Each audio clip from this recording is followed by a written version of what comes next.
So the second trend that I wanted to talk about today is one that it's been out there. We're now starting to see many organizations embrace it from a pilot perspective.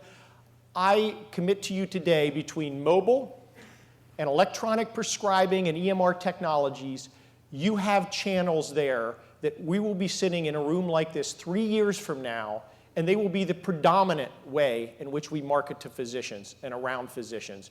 Why would a physician who is prescribing a product that has the ability to have content wrapped around that particular activity, why would they want to go somewhere else to get brand X's patient education material? Why do they want to go over here, some other location, to get access to a sample or a voucher that they can apply to that prescription that they're doing right in front of them?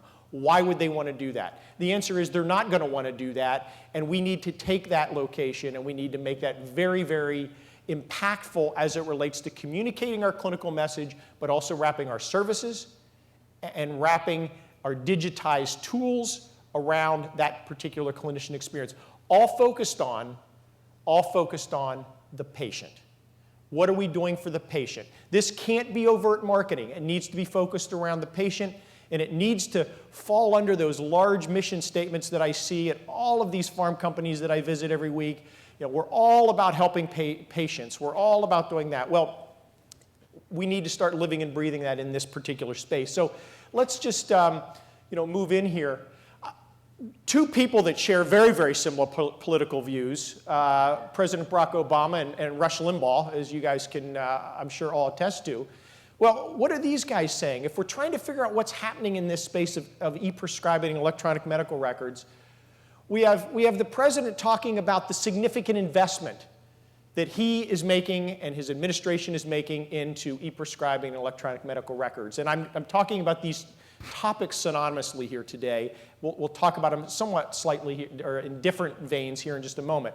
So then what does Rush have to say just in general? Well, Rush is known for this quote: "Follow the money." When they say it's not about the money, it's always about the money. So if you look at this space, here's what's happening. $48 billion are going into this space to incent, to fund, to try to kick physicians in the backside and get them using electronic tools at and around point of care. Comes from many, many locations, and there's many ways to get this. And if you want to find out more about these services, allscripts.com has a phenomenal training tools on where this money is coming from. I don't want to spend a lot of time about where it's coming from and how much is there. It's a lot. Let's just leave it at that. And what you will see is the time is now. Physicians are making these decisions and choices and moving on to this electronic superhighway at and around point of care right now. Physicians, front-loaded funding that they're able to receive. They must use what they're buying in order to sustain the funds that they've received from the government.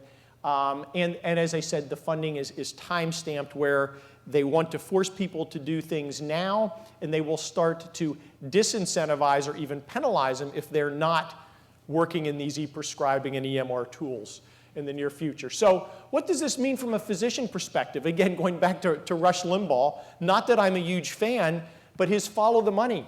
This is your average physician. This is what's available to him or her today to move on to this electronic highway.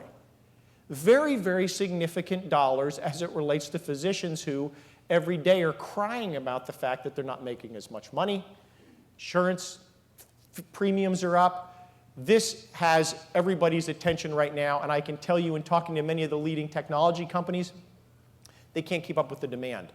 So what does this mean to you? Well, here are the projections that are coming out around physicians moving online and using these tools at and around point of care. Very, very significant pop in the next 2 to 3 years. Many of the larger physician practice management groups are already there.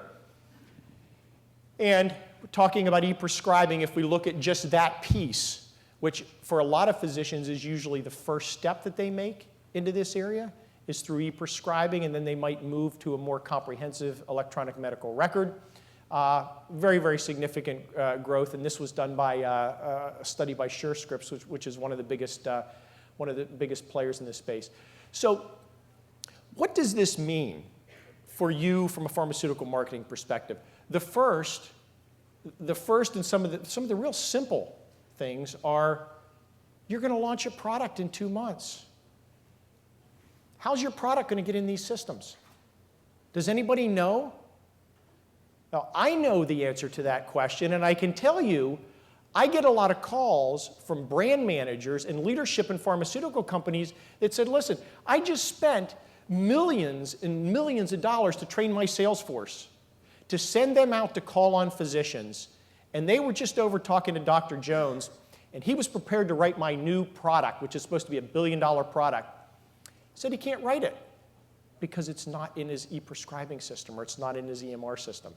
So I would get the call, as we were at one point part of Allscripts, and I would get the call that would be, your systems are broke. Well, no, the systems aren't broke. There's a process and a procedure to get new medications into these systems. Same thing with formulary changes, key wins with large providers. A lot of this isn't even on the radar screen of pharmaceutical marketers. It needs to be. But let's take it one step further. We need to be focused on, how do we leverage this desktop or this mobile interface or tablet interface that physicians are using as they're making medication selection? Well, things that are being provided are these smiley faces, which has to do with the formulary positioning of your product. It's right there. It's right in front of the physician as they're making their decision. But can we start to integrate opportunities to, as that information is provided, add some information and tools from our own brands? Clinical reprints, the ability to garner samples, the ability to apply vouchers, patient education material. Wonderful, wonderful opportunity to do that. And you have some firms out there that are starting to work in this space and starting to deliver pilots. Is it going to move significant share? No. But this is where the future lies in pharmaceutical marketing. It has to.